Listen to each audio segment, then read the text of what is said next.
వక్రతుండ మహాకాయ సూర్యకోటి సమప్రభ నిర్విఘ్నం కురు మే దేవ సర్వకార్యేషు సర్వదా గురు బ్రహ్మా గురుర్విష్ణు గురుర్దేవో మహేశ్వరః గురు సాక్షాత్ పరబ్రహ్మ తస్మై శ్రీ గురవే నమః. శరదా శరదాంభోజ వదనా వదనాంబుజే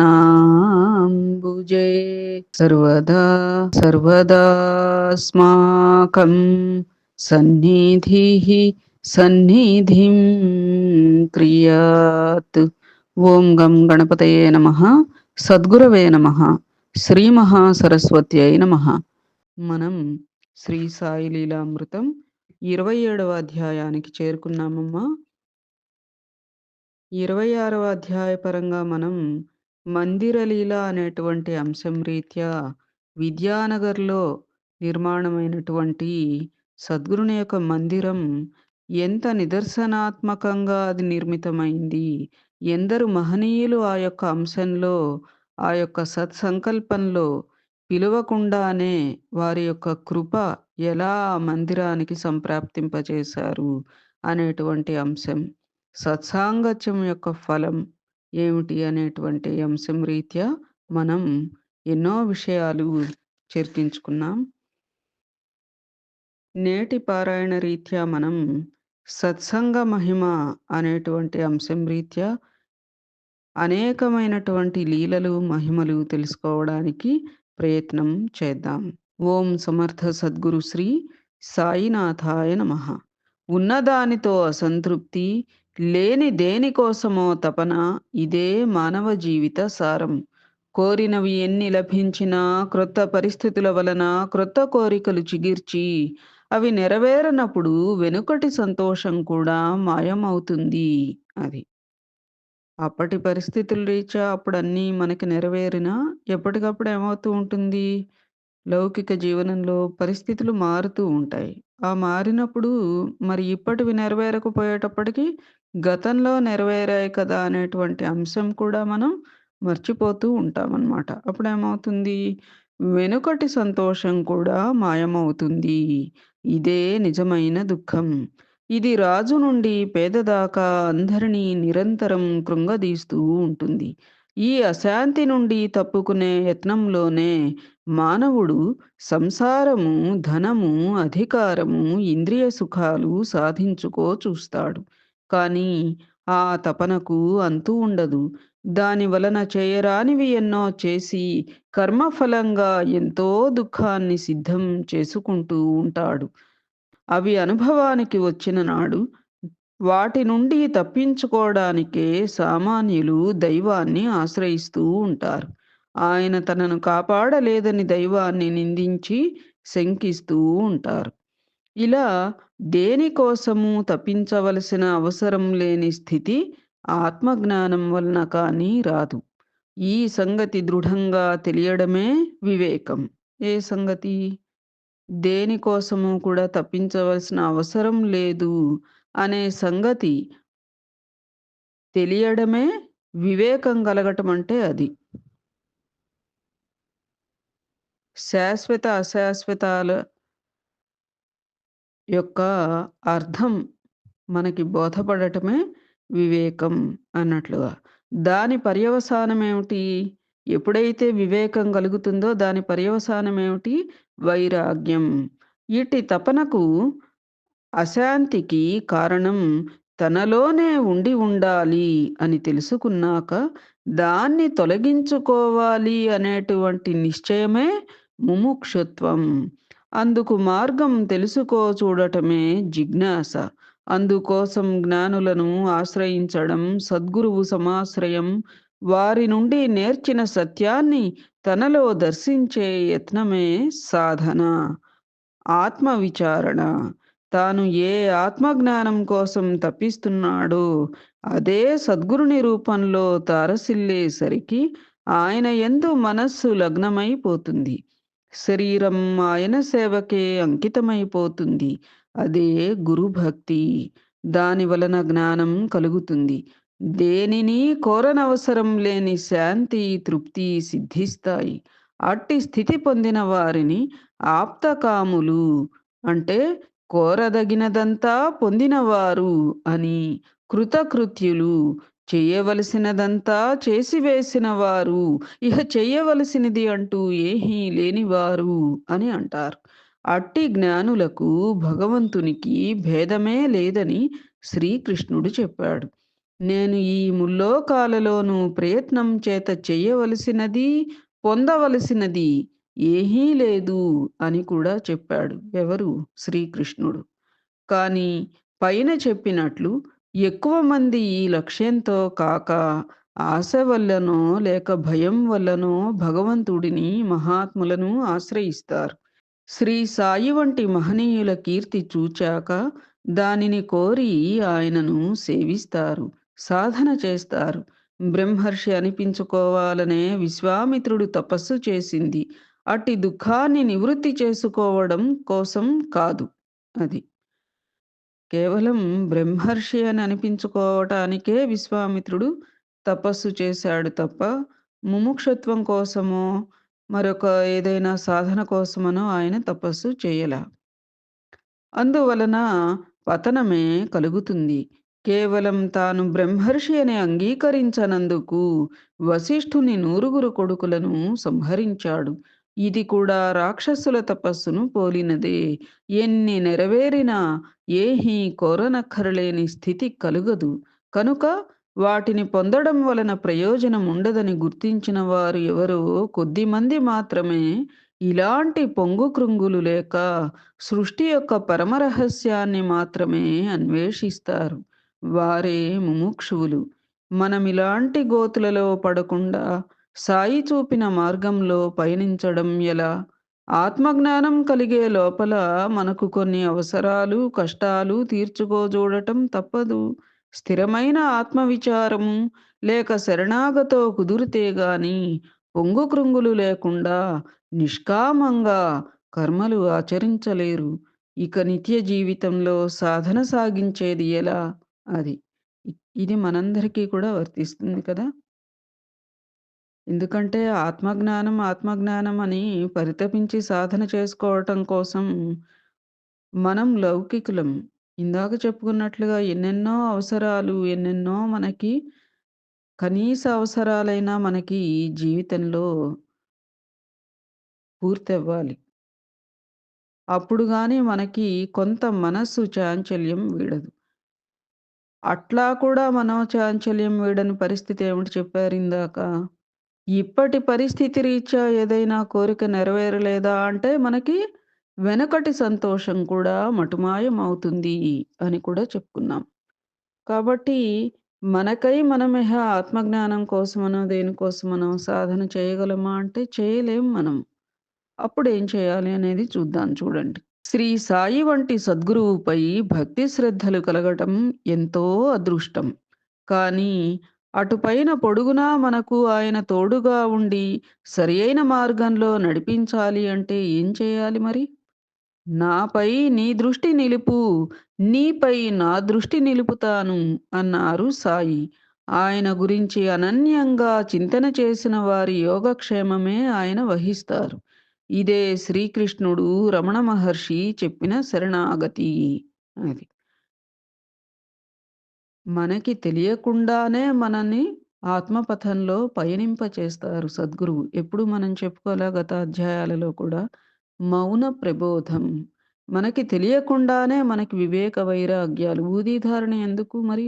వివేక వైరాగ్యాలను కలిగిస్తుంది కాబట్టే ఊదీని ధరించమని చెప్పేటువంటి కారణం. అది. వివేక వైరాగ్యాలు కలిగితే తప్ప మనలోని అశాంతి దూరం కాదు. ఆ అశాంతి దూరం అవ్వాలి, మనకవి కలగాలి అని ఒక నిశ్చయానికి రావటమే ముముక్షుత్వంతో పోల్చారు. కదా అమ్మా! అది. కొంచెం నిదానంగా ఆలోచిస్తే మనకి అర్థమవుతుంది. ఇది అంత సులభంగా ఒక్కసారిగా కుదరదు. అనుకున్నవి నెరవేరినప్పుడు మనకు విశ్వాసం పొంగుతూ, లేనప్పుడు కృంగుతూ ఉంటుంది. సద్గురువు సాంగత్యం, సేవ వలన మాత్రమే స్థిరమైన శరణాగతి క్రమంగా కుదురుతుంది. ఈలోగా అన్యచింతలు, శంకలు కలిగి మనస్సు ఆయన నిజస్థితి మరచి చంచలమవుతూ ఉంటుంది. అతి పరిచయం వలన శ్రద్ధ మందగిస్తూ ఉంటుంది.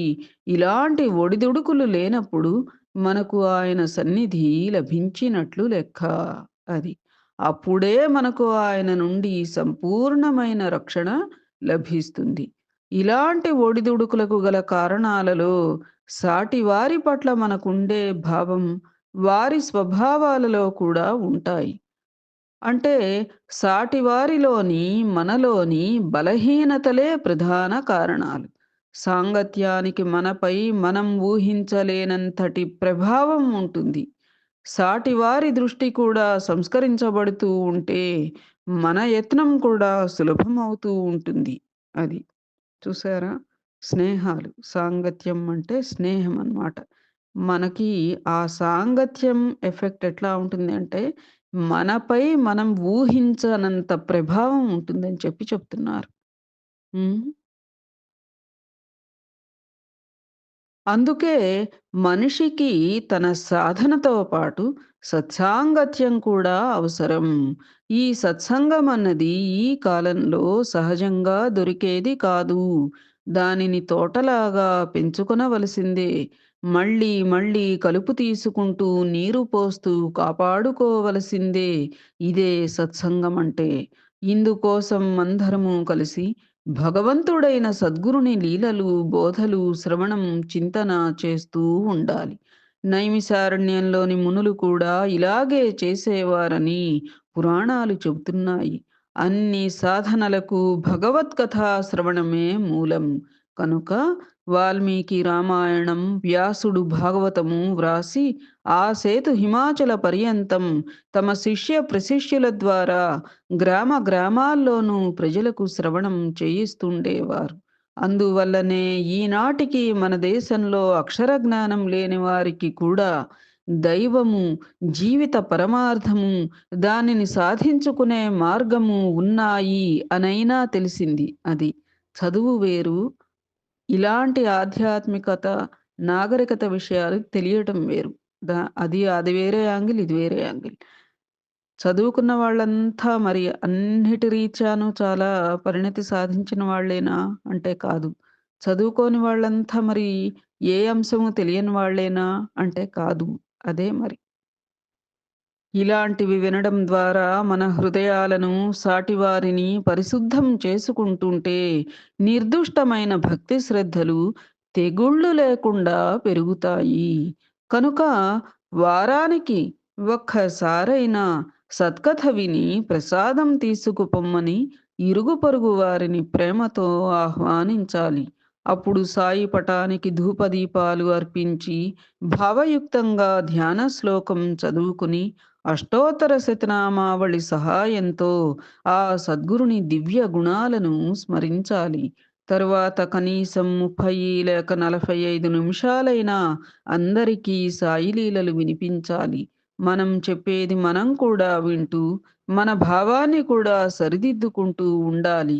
అట్టి లీలలు చేసిన సాయిని పటంలో చూస్తూ కనీసం 30 నిమిషముల భజన చేసి అప్పుడు అనుభవమయ్యే శాంతిని అనుభవిస్తూ మౌనంగా 10 నిమిషాలైనా కూర్చోవాలి. మనస్సు చంచలమవుతే ముందు విన్న లీలలను స్మరిస్తూ, వాటిని చేసిన శ్రీ సాయి రూపాన్ని చూస్తూ ఆయన సన్నిధిని భావించాలి. అప్పుడు నైవేద్యము, ఆరతి ఇచ్చి అందరికీ ప్రసాదం పెట్టి పంపాలి. ఎంత పేదవాడైనా తన ఇంట ఇటువంటి సత్సంగం పెట్టుకోవడానికి జంకనవసరం లేనంత నిరాడంబరంగా జరుపుకోవాలి. అది.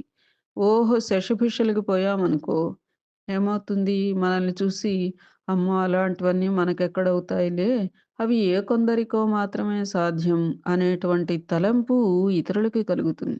అట్లా కాకుండా ఆధ్యాత్మిక అంశాలు ప్రతిదీ కూడా అందరము పాటించగలిగేటట్టుగా అతి సామాన్య ధోరణిగా ఉండాలి తప్ప, ఓహో!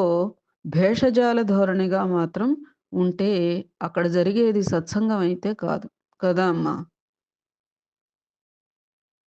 భజన, పాటలు ఎన్నడూ అలవాటు లేని వారు కూడా పాడుకోగలవిగా ఉండాలి. ఇప్పుడు ఈ సంగీత పరిజ్ఞానం అంతా భజనలో, పాటల్లో పెట్టేసి ఆ! ఇంటికి పిలిచిన వాళ్ళ దగ్గర మనం మన యొక్క లలిత కళలన్నీ ప్రదర్శించేసామనుకో, అవతలి వాళ్ళకి అమ్మో! ఇంత ఇదిగా మనం ఏం పాడగలం? ఈ జన్మకి లేదమ్మా! ఇంక మనం ఏం చేసుకుంటాం ఇట్లాంటివన్నీ మన ఇంట్లో అని అనిపిస్తుంది. కానీ అట్లా ఉండకూడదు. సత్సంగం అనేది చక్కగా పాటలు గాని, భజన గాని ప్రతి వారు కూడా పాడుకుని చక్కగా ఆస్వాదించగలిగేటట్టుగా భావన ప్రధానాంశంగా అక్కడ నడవాలి. అది. అందరితోనూ కలిసి పాడాలి గానీ, ప్రత్యేకంగా పాడకూడదు. అది. అందరితోనూ నువ్వు స్వరం కలపాలి తప్ప, ఇంత బాగా వచ్చు అన్నట్టుగా సత్సంగంలో ఆ ప్రత్యేకతలు చేయకూడదు. అలా పాడితే అందరి ఏకాగ్రతకు భంగం కలిగి పాపమొస్తుంది. ఎవరెక్కువ బాగా పాడుతారన్న పోటీ భావం కదా! బాబాపై శ్రద్ధాభక్తులను, సత్సంగ సభ్యుల మధ్య ఆత్మీయతను పాడు చేయకుండా చూసుకోవాలి. అక్కడ స్థాయి, వర్ణ, వర్గ హ్మ్. ఇతర విద్య అంతరాలు ఇటువంటివేవీ లేకుండా అందరము ఒక్కటే అనేటువంటి గురుబాంధవ్యంతో చక్కగా సత్సంగం చేసుకోగలిగేటట్లుగా అంత నిరాడంబరంగా ఆధ్యాత్మికత ప్రధానాంశంగా గురుభక్తి ప్రధానాంశంగా అక్కడ నడవాలి అన్నట్లుగా. ఎప్పుడూ నిర్ణీతమైన కొన్ని పాటలనే భజనలో పాడుతూ ఉంటే అందులోని భావంపై మనస్సు నిలుస్తుంది. అదమ్మా. ఎక్కువ పాటలు పాడితే పాటలోని భావాన్ని భావన చేయడానికి అవకాశముండక మనస్సు ఏకాగ్రం అవ్వదు. బాబాకు భావనే ప్రధానం. ఒక ముసలివాడు వణుకుతున్న గొంతుతో భజన చేసినా అతని భావం చూచి బాబాకు ఆనంద బాష్పాలు కారాయి. మరి ఒకప్పుడు ఒక భక్తుడు ఎంతో శ్రావ్యంగా భజన చేసినా సాయి మెచ్చక, మీకు గానం ఇష్టం, నాకు జ్ఞానమిష్టం అన్నారు. ఇలా వారంలో ఒక రోజున సత్సంగం చేసుకుంటే అందరికీ మంచి అనుభవాలు కలిగి ఇంకా ఉత్సాహంగా పాల్గొంటారు. ఎవరైనా కోరితే వారి ఇంట సత్సంగం జరిపేందుకు వారంలో ఇంకొక రోజు కేటాయించుకోవాలి. మన ఇష్టాలతో సంబంధం లేకుండా సత్సంగంలో విధిగా పాల్గొనడం సాధనకు ఎంతో ముఖ్యం. వారమంతటిలో 2 గంటలైనా భగవంతునికి ప్రీతికరమైన లోక కళ్యాణానికి, మన హృదయాన్ని సంస్కరించుకోవడానికి సంసిద్ధులం కాకుంటే, ఆధ్యాత్మిక విద్యను ఆశ్రయించడమన్నది ఒట్టి బూటకం అవుతుంది. ఇటువంటి సామూహిక సాధన ఎంతో శ్రేయస్కరం కనుకనే నామదేవుడు, తుకారాం వంటి మహనీయులు అనుసరించారు. క్రైస్తవ మతంలోనూ, ఇస్లాంలోనూ కూడా దీనికి ఎంతో ప్రాధాన్యత ఉన్నది. దేవాలయాలు ఇట్టి సామూహిక సాధన కోసమే ఏర్పడినాయి. పాలలోని వెన్నలాగా సాయి సర్వగతుడు. భక్తులు తమ చైతన్యాన్ని పారాయణ, నామజపం, ధ్యానము వంటి వ్యక్తిగతమైన సాధనలకు తోడు సత్సంగం వంటి సమిష్టి సాధనలతో కూడా మధించి పరమ శ్రేయస్సును పొందాలి. ఇలా సత్సంగాలలో పాల్గొన్న కొందరి అనుభవాలను స్మరిద్దాం. రామకృష్ణారెడ్డి ఇలా వ్రాశాడు. చిన్నప్పటి నుండి నేను శ్రీరాముడిని పూజించేవాడిని. కాలేజీలో చేరాక నా భక్తి తగ్గిపోయింది గాని పూజ్య శ్రీ మాస్టర్ గారి పరిచయంతో మరలా తీవ్రమైంది. మాస్టర్ గారి వద్ద రోజు సత్సంగంలో బాబా గురించి వింటుంటే ఆయననే పూజించాలనిపించేది. మాస్టర్ గారిని అడిగితే కొన్ని రోజులకు అది నీకే తెలుస్తుంది అన్నారు. తరువాత వారి ఆశీస్సులతో చీరాల స్వామి, రంగన్న బాబు గారు మొదలైన మహాత్ములను దర్శించాను. తరువాత ఒకరోజు బాబా కలలో కనిపించి, నీవు నా రూపాన్ని ధ్యానించు మేలవుతుంది. రామునికి నాకు భేదం లేదు అన్నారు. అలానే చేయసాగాను. ఏప్రిల్ 10, 1975న పూజ్య శ్రీ మాస్టర్ గారు ఊరికి వెళ్తూ నన్ను వారింట్లో పూజ చేస్తుండమన్నారు. 13వ తేదీ అర్ధరాత్రి ధ్యానం చేసుకుని పడుకున్నాను. ఇంకా నిద్ర పట్టలేదు. బాబా స్పష్టంగా నిలుచుని కనిపించి, "మీ నాన్న 5 టెంకాయలు షిరిడీకి మ్రొక్కుకుని చాలా సంవత్సరాలయింది. వాటిలో 3 కాయలు గురువారం ఇక్కడ కొట్టు" అన్నారు. ఆయన ఉత్తరముఖంగా కూర్చుని, "నీ గురువెవరు?" అన్నారు. నేను మాస్టర్ గారేనని చెప్పాక, నాకొక రహస్యం చెప్పి, 3 రోజులకొకసారి శ్రీ సాయిలీలామృత పారాయణం చేయమన్నారు. నాకు ఆనంద బాష్పాలు రాలుతున్నాయి. ఆయన ప్రక్కనే కుక్కలున్నాయి. భయమేసి లైటు వేశాను. ఆయన నా కళ్ళ ముందే అదృశ్యులయ్యారు. తెల్లవారి మా నాన్నకు ఉత్తరం వ్రాశాను. తాము శివునికి 5 టెంకాయలు మ్రొక్కుకుని, ఇంకా చెల్లించలేదని ఆయన జాబు వ్రాశారు. జనవరి 1975లో చివరి గురువారం నా సహోపాధ్యాయులొకరితో కలిసి రఘు అనే యువకుడు వచ్చి నాతో మాట్లాడి వెళ్ళాడు. తర్వాత ఫిబ్రవరి 10 మద్రాసు నుండి రఘు నాకిలా రాశాడు. తిరుగు ప్రయాణంలో నేను గూడూరు బస్టాండులో హోటలుకు వెళుతూ ఉండగా కాషాయ వస్త్రాలు, విభూది, కుంకుమ ధరించిన సుమారు 50 సంవత్సరాల వయసున్న ఒకామె నన్ను పేరు పెట్టి పిలిచి, టీ, రొట్టెల కోసం 30 పైసలు అడిగి తీసుకుని, "విద్యానగర్ నుండి వస్తున్నావా?" అన్నారు. నేను మిమ్మల్ని కలిశానని చెప్పాను. ఆమె, "మీ కలయిక కాకతాళీయం కాదు. ముందే నిర్ణయమైంది.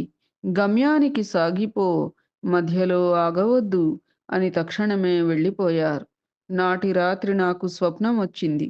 నేను గాలిలో తేలుతూ ఒక మహనీయుని వద్దకు వెళ్ళాను. నేను నమస్కరించగానే ఆయన ప్రేమగా, "ప్రవర చెప్పి నమస్కరించు" అన్నారు. నేను అలా చేయగానే మెలకువ వచ్చింది. అప్పుడే తెల్లవారింది.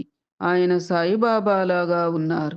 నా జీవితమంతా ఆయన సేవ చేయాలనిపించి ఉద్యోగానికి రాజీనామా ఇచ్చా.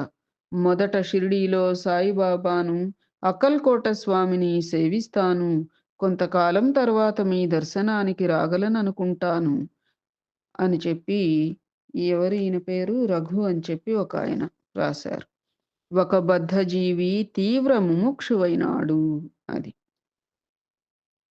ఏప్రిల్ 1973లో ఒకనాడు ఉదయం 7:30 గంటలకు నేను, నా ప్రక్క ఇంట్లో ఉన్న ఉపాధ్యాయుడు చిరంజీవి రాధాకృష్ణ కలిసి కాలేజీకి వెళ్ళాం.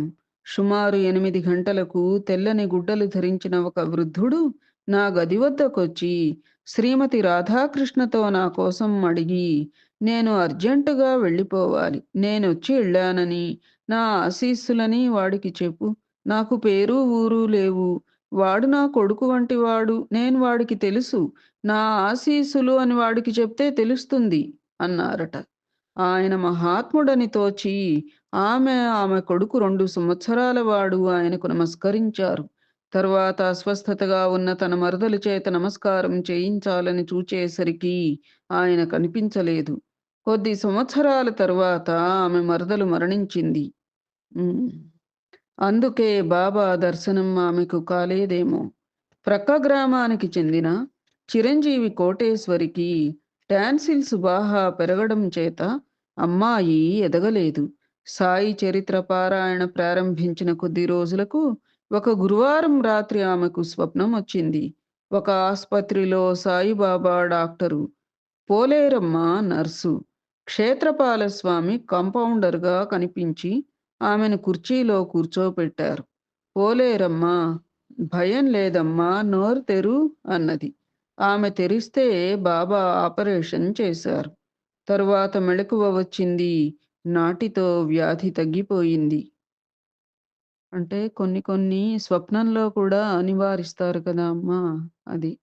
అనుభవించవలసినటువంటి కర్మని కొంత భాగం స్వప్నంలో, ఇప్పుడు 'భీమాజీ పాటిల్' కథలో చెప్పుకోలా? గుండె మీద ఇట్లా రోడ్డు రోలర్ లాంటిది పెట్టి దొర్లిస్తున్నట్టుగాను, తర్వాత పాఠాలు అప్పగించలేదని చెప్పి మాస్టర్ గారు బెత్తంతో కొడుతున్నట్లుగాను, ఆ తర్వాత అతనికి వ్యాధి నయమవుతుంది క్రమశః కదా! అట్లా కొన్ని కొన్ని అనుభవించవలసినటువంటి కర్మ ఇహ అలా స్వప్నావస్థలో కూడా సద్గురువు అనుభవింపచేస్తారు. చేసి మనకి సత్ఫలితాన్ని ఇస్తారనమాట. అది. ఎంకే ఆనంద వెంకటేశ్వర్లు ఇలా వ్రాశాడు. నా తమ్ముడు శేషుఫణికి 3వ నెలలో పోలియో వచ్చి 10 ఏండ్ల వాడైనా నిలబడలేకపోయేవాడు. నేను విద్యానగర్ వెళ్ళినప్పుడు మాస్టర్ గారు శ్రీ సాయి లీలామృతంలో సకల సాధు స్వరూపి అన్న అధ్యాయం చదువుతూ ఉండగా అకస్మాత్తుగా శ్రీ సమర్థ నారాయణ మహారాజ్ వచ్చారు. వారు మాస్టర్ గారు ఇచ్చిన విభూది ఇంటికి పంపాను. అది చేరిన 4, 5 రోజులకు తమ్ముడు కర్ర పట్టుకుని అడుగులు వేయసాగాడు. అప్పుడే తిరుపతిలో ఉన్న నాకు ఒకనాటి తెల్లవారుజామున కలలో సాయిబాబా కనిపించి నన్ను చూచి, "ఈ కుంటివాడిని రక్షించినది నేనే" అని ప్రక్కవారితో అన్నారు. మా తమ్ముడు సంగతే అలా చెప్పారనుకున్నాను. అదే నిజమైంది. ఆ విభూది పూయటం మొదలుపెట్టిన కొద్ది రోజులకే వాడు ఏ సహాయము లేకుండానే నడవసాగాడు. దేశిరెడ్డి కృష్ణారెడ్డికి ఒకసారి జబ్బు చేసి ఏమి చేసినా తగ్గలేదు. ఆయన భార్య ఆయనకు బాబా గురించి చెప్పి తగ్గితే షిరిడీ వస్తానని మ్రొక్కుకొమ్మన్నది. ఆయన మ్రొక్కుకోగానే జబ్బు తగ్గింది. తరువాత ఒకనాటి రాత్రి కలలో ఆయనకు బాబా కనిపించి ఆ ఊరి వ్యక్తి ఒకరిని చూపి అతడు మీ ఇంటికి దొంగతనానికి రాబోతున్నాడు అన్నారు. వెంటనే తగు జాగ్రత్తలు తీసుకున్నాడాయన. ఉదయమే ఆ వ్యక్తి ఎదురైనప్పుడు కృష్ణారెడ్డి, "ఏమయ్యా! అర్ధరాత్రి మా వీధికొచ్చావేమిటి?" అని అడిగితే అతను కంగారు పడి, "ఆ! తప్పిపోయిన దూడ కోసం వచ్చాను" అన్నాడు. ఒంగోలులో చాలా సంవత్సరాలు సత్సంగాలలో పాల్గొన్న వారికి మంచి అనుభవాలు కలిగాయి. శ్రీమతి సీతారామూర్తి గారు కృష్ణ భక్తురాలు. ఆమె శ్రీ సాయి లీలామృతం చదివి సాయి శ్రీకృష్ణుడిగా దర్శనమియ్యలేదు అనుకున్నారు. నాటి సాయంత్రం వారి పూజలోని బాబా పటం నీలిరంగుగా మారిపోయింది. పూజలో లోపం వలన అలా జరిగిందేమోనని ఆమె భయపడుతూ ఉంటే నాటి రాత్రి సాయి కలలో కనిపించి, "నేను వస్తే భయపడతావేమిటమ్మా? నా తలపై 3 పువ్వులుంచి పూజ చెయ్యి, రేపు వెళతాను" అన్నారు. ఆమె అలానే చేశారు. నాటి సాయంత్రానికల్లా బాబా పటం మామూలుగా వచ్చేసింది. సాయికి, వారి పటానికి, కృష్ణునికి తేడా లేదు. కృష్ణమూర్తి గారు ఒంగోలులో ఉద్యోగం చేస్తూ ఉండగా కుటుంబం గుంటూరులో ఉన్నారు. సీతారామూర్తి గారింట్లో భజనలో కృష్ణమూర్తి గారికి బాబా పటంలో దివ్యమైన కాంతి కనిపించింది. ఆనందంతో వారు విద్యానగర్ సాయి మందిరానికి రూ. 116 పంపాలి అనుకున్నారు. తర్వాత జీపులో గుంటూరు వెళుతూ ఉంటే దారిలో 3 సాధువులు "సాయినాథ్ మహారాజ్ కీ జై" అంటూ జీపును ఆపారు. వారిలో ఒక సాధువు, "నాకిస్తానన్న రూ. 116 అన్నారు. "నేనిస్తానన్నది విద్యానగర్ మందిరానికి కదా" అన్నారు కృష్ణమూర్తి గారు. "అది నాకే చెందుతుంది, అక్కడికే పంపు. మేము పండరి నుండి నడిచి వస్తున్నాము, దక్షిణ ఇవ్వు" అన్నారు. రూ. 20 ఇస్తే తీసుకుని, "ప్యాంటు జేబులోని రూ. 20 కూడా ఇవ్వు" అన్నారు. మనస్సులో ఖర్చులకిలాగా అని అనుకుంటూనే రూ. 20 ఇచ్చారు మూర్తిగారు. "ఖర్చుకు లేదని బాధపడతావెందుకు? నీకు మేలు జరుగుతుంది పో" అంటూ ఆ రూ. 20 తిరిగి ఇచ్చేశారు. వీరు గుంటూరు చేరగానే ఆ రోజే ఉద్యోగంలో ఆయనకు మంచి మార్పు జరిగినట్లు కాగితాలు చేతికిచ్చారు. విద్యానగర్ సత్సంగ సభ్యులు విజయ్ కుమార్, శరత్ బాబు, కృష్ణమూర్తి 1976లో అనసూయమాత అనే సిద్ధురాలి దర్శనానికి పరాడ్సింగ్గా చేరి ఆ సంస్థానాధ్యక్షుడు శ్రీ ధోలే ఇంటికి వెళ్లారు. అక్కడ బాబా పటమున్నది. అక్కడ ధోలే వీళ్లతో, "మీ గురువు మీ వెంటే ఉన్నారు. కొద్ది నిమిషాల ముందే వచ్చి వెళ్లారు" అన్నాడు. తర్వాత ఆ వివరం అతడు ఇలా వ్రాశాడు. ఈ ముగ్గురు అక్కడ బస్సు దిగిన క్షణంలోనే ధోలే గారింటి వరండాలో ఒక దివ్యమైన కాంతిగోళం అందరికీ కొద్ది నిమిషాలు కనిపించింది. వాళ్ళు ఆ రోజు ఏదో విశేషం జరగనున్నదనుకుంటూ ఉండగా ఈ ముగ్గురూ వచ్చి ఆ కాంతిగోళం దర్శనమిచ్చిన చోటనే నిలిచారు. తరువాత ఈ ముగ్గురు ధోలేతో కలిసి అమ్మను దర్శించారు. ఆమె "రామ్ రామ్" అని మీరే దేశం నుండి వస్తున్నారు? దక్షిణ దేశం నుండి వస్తున్నారు. భగవంతుడే మీకీ అవకాశం ప్రసాదించాడు. వీళ్ళు తమ గురువును మాస్టర్ అని పిలుస్తారు. మాస్టర్ అంటే దైవం అని గొణిగి, ఆమె తన వేలితో తన నాలుకను తాకి, ఆ వేలితో తమ భృకుటి తాకారు. అప్పుడీ ముగ్గురు తమ సాధన గురించి అడిగారు. ఆమె, మీరు భజనలు చేస్తారు. ఒకసారి చంద్రుడు నిశ్చలంగాను, ఒకసారి చంచలంగాను ఉంటున్నాడు అన్నారు. హుహు. మనస్సు. మనస్సు ఒకసారి నిశ్చలంగా, ఒకసారి చంచలంగా. అదే ఇక్కడ రాశారులే. గమ్యం ఎలా చేరాలి అని ముగ్గురు అడిగితే, చెయ్యి పట్టుకొని నడవండి అంటే గురువు ఆజ్ఞను పాటించండి అన్నారు. ఈ ముగ్గురు, అమ్మా మీరు అసలు ఎవరు అని అడిగితే, సత్యయుగానికి చెందిన అనసూయాదేవియే తామని చెప్పారు. తరువాత జరిగిన వివరాలు ఈ సత్సంగ సభ్యులు నాకు ఇలా వ్రాశారు. మీరు సాయిబాబా ఉన్న పటాన్ని ఆమె ముందుంచాం.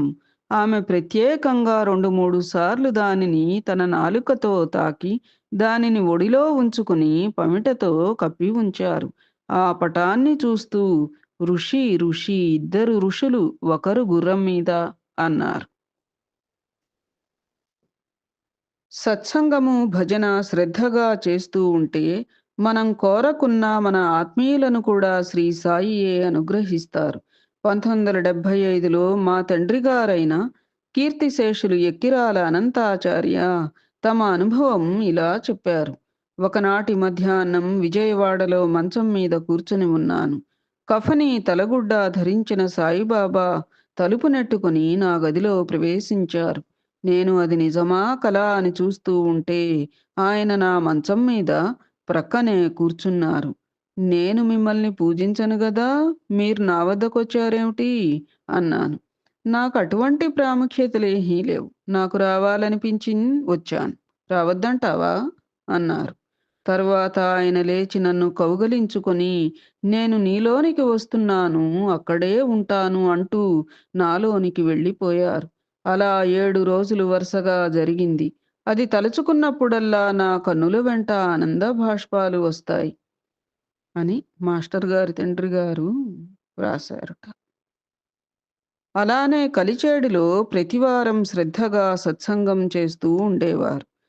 వాటిలో పాల్గొంటున్న పి. సుబ్బరామయ్య అనే టీచరు శ్రీ అవధూత వెంకయ్య స్వామి అనే సిద్ధపురుషుని తన ఇంట సత్సంగానికి రమ్మని కోరాడు. ఇప్పుడు కాదులే, తర్వాత చూద్దాం అన్నారు స్వామి. సుబ్బరామయ్య 1977లో గురు పూర్ణిమ నాటికి శ్రీ సాయి లీలామృతం 13 పారాయణలు చేశాడు. ఆ ముందు రోజు స్వామి అకస్మాత్తుగా వారింటికి వచ్చి ధుని వెలిగించి కుటుంబాన్ని, సత్సంగాన్ని ఆశీర్వదించారు. ఎప్పుడు ఎవరింటికి వెళ్ళని, ఎవరింట్లోనూ ఆతిథ్యం స్వీకరించని స్వామి ఇతడింట భిక్ష చేయడం సకల సాధు స్వరూపి అయిన సాయి కృపకు నిదర్శనం. అలానే కాంతమ్మ గారికి 1981లో గుండె నొప్పి వచ్చింది. గొంతు పూడిపోయి మాట రావడం లేదు. ఒకరోజు స్వప్నంలో బాబా ఆమె మంచం ప్రక్కన నిలబడి ఆమె మొర విని, నా పాదాలు తాకి నమస్కరించుకో, తగ్గుతుంది అన్నారు. ఆమె స్వప్నంలో అలాగే చేసింది. తరువాత ఆమె గొంతు సంగతి చెప్పగా 2 వక్కలు 3 ఆకులు ఇచ్చి, ఇవి నమిలి మృంగు గొంతు వస్తుంది అన్నారు బాబా. ఆమె అలాగే చేసింది. తెల్లవారి ఆమెకు మెళకువ రాగానే ఆమెకు గుండె నొప్పి, గొంతు నొప్పి తగ్గిపోయాయి. అలానే సీతారాం మైన్స్‌లో పనిచేస్తున్న కె. కోటయ్య నాయుడు గారికి 75వ ఏట ప్రమాదంగా జబ్బు చేసింది. ఏ వైద్యమూ ఉపకరించలేదు. బాబాకు ₹1 ముడుపు కట్టి మ్రొక్కుకున్నారు. ఆ రాత్రి కాబూలీవాలా వేషంలో శ్రీ సాయి దర్శనమిచ్చి, రేపటి నుండి నీకు క్రొత్త జీవితం ఆరంభమవుతుంది అని ఇంగ్లీష్‌లో చెప్పారు. ఆయన మరుజన్మ గురించి చెప్పారనుకుని ఆ వృద్ధుడు భయపడినాడు. కానీ మర్నాటి నుండి ఆయనకు ఆరోగ్యం బాగుపడింది. ఉలవపాడులో కొంతకాలం సత్సంగం జరిగింది. అప్పుడు కూడా ఎందరికో దివ్యమైన అనుభవాలు కలిగాయి. వారిలో చింతా లక్ష్మీనారాయణ శ్రద్ధగా పాల్గొంటూ ఉండేవాడు. ఒకరోజు వారి కుమారుడు బాబ్జీ 5 సంవత్సరాల వాడు వారింటిపై మూడవ అంతస్తు నుండి క్రింద అంతస్తులోని సన్‌షేడ్ మీద పడ్డాడు. అయినా ఆ పిల్లవాడికి ఏహీ దెబ్బ తగల్లేదు. అది చూచి ఆశ్చర్యపోయిన తల్లిదండ్రులతో, "నేను పడుతూ ఉంటే బాబా నన్ను పట్టుకున్నారు" అని చెప్పాడు బాబ్జీ. వల్లభాపురం, ఈమని తాలూకా, గుంటూరు జిల్లా లో చిరంజీవి వీసీ వెంకటేశ్వర్లు సత్సంగాలు చేస్తున్నారు. అతటి సభ్యుల అనుభవాలు ఇలా ఉన్నాయి. శ్రీమతి జంగా కాంతమ్మకు బాబా గురించి ఏమీ తెలియదు. ఒకరోజు కృష్ణారెడ్డి అనే సత్సంగ సభ్యుడు ఒక బాబా పటం ఆమెకిచ్చి వారి ఎదురింటి కుమారస్వామికి ఇవ్వమని చెప్పాడు. ఆ పటం వచ్చిన నాటి నుండే ఆమె కష్టాలన్నీ తీరిపోయాయి. అంతకుముందు ఆమె భర్తకు రోజు కలలో ఒక పిల్లవాడు కనిపించి బెత్తంతో కొడతానని బెదిరించేవాడు. ఆమె భర్త కేకలు పెడుతూ నిద్రలేచి తన చేతికర్రతో ఆ పిల్లవాడు కనిపించిన చోట కొడుతూ ఉండేవాడు. ఆ పటం వచ్చిన రోజు నుండి అట్టి కలలే రాక అతడు సుఖంగా నిద్రపోతున్నాడు. మరురోజు అతనికి కలలో ఒక స్త్రీమూర్తి కనిపించింది. నేను వెళ్ళిపోతున్నాను, ఇహ రాను అని చెప్పి వెళ్ళిపోయింది. అప్పటి నుండి మరో బాబా పటం ఇంట్లో పెట్టుకొని ఆ పటం కుమారస్వామికిచ్చి ఈ దంపతులు భజన చేసుకుంటున్నారు. తరువాత జంగా కాంతమ్మ తన అనుభవం ఇలా వ్రాస్తున్నది. నేను దూరదేశంలో ఉన్న ఒక వ్యక్తికి 30,000 రూపాయలు వడ్డీకిచ్చాను. పాపం అతనికి నష్టం వచ్చి పత్తా లేకుండా పోయాడు. కనిపించకుండా పోయాడు. అడ్రస్ లేకుండా పోయాడు అన్నట్టుగా. మాస్టర్ గారిని దర్శించి ఈ విషయం చెప్పుకుంటే చరిత్ర పారాయణం చేసి అతనికి మేలు జరగాలని బాబాను ప్రార్థించమన్నారు. నేనలాగే చేశాను. అతను సెప్టెంబర్ 3, 1986న అంత దూరం నుండి వచ్చి ఏదో తెలియని ఆవేదనగా ఉన్నదని, నాకు బాకీ కొంతైనా జమ చేయాలని కష్టపడి 500 రూపాయలు సేకరించగలిగానని చెప్పి ఆ పైకం ఇచ్చాడు. త్వరగా నా బాకీ పువ్వుల్లో పెట్టి తీర్చేస్తానని మాట ఇచ్చి వెళ్ళాడు. ఒకరోజు నా భర్తకు కలలో బాబా కనిపించి అతని మోకాలు మీద కొట్టారు. ఎంతో కాలంగా అతనిని బాధిస్తున్న మోకాటి నొప్పి అంతటితో మాయమైంది. సత్సంగంలో మాకెంతో ఆనందం కలుగుతున్నది. కుమారస్వామి ఇలా వ్రాశారు. నా రెండవ కూతురు వివాహం చేశాము కానీ ఆమె అత్తింటి పరిస్థితులు తెలుసుకుని ఆమెను కాపురానికి పంపలేదు.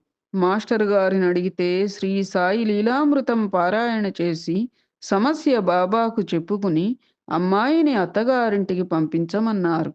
నేను పారాయణ పూజ ప్రారంభించిన వారంలో మా అల్లుడు అతని తల్లి వచ్చి అమ్మాయిని తీసుకువెళ్ళారు. ఇప్పుడు అమ్మాయిని వారు ప్రేమగా చూచుకుంటున్నారు.